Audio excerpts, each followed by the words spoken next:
सिंध जे मुख़्तलिफ़ शहरनि में वफ़ाक़ी वज़ीर फ़ारूक़ नसीम पारां आर्टिकल 154 लागू करे सिंध जे राजधानी कराची वफ़ाक़ हवाले करण बाबति ॾिनल बयान जे रद्द अमल में मुख़्तलिफ़ सियासी पार्टियुनि जे सॾ ते एहतजाज कयो वियो। मीरपुर ख़ास, टंडो मोहम्मद ख़ान, कंदकोट, सखर, ॾेहरकी, कोटड़ी, पनोआ, किल, खिपरो, उमरकोट, खैरपुर, टंडो भागो, मेहड़ ऐं ॿियनि शहरनि में पीपल्स पार्टी, क़ौमी अवामी तहरीक, SDP, अवामी जमहूरी पार्टी ऐं ॿियनि धुरियुनि पारां धारदार रैलियूं कढी कानून वारे वज़ीर फ़ारूक़ नसीम ख़िलाफ़ नारेबाज़ी कई।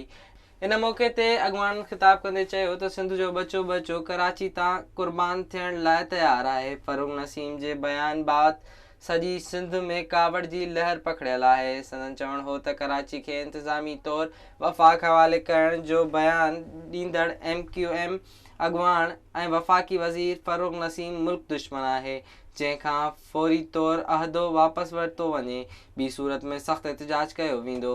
विज़िट कयो अवामी आवाज़ मीडिया ग्रुप जी वेबसाइट awamiawaz.pk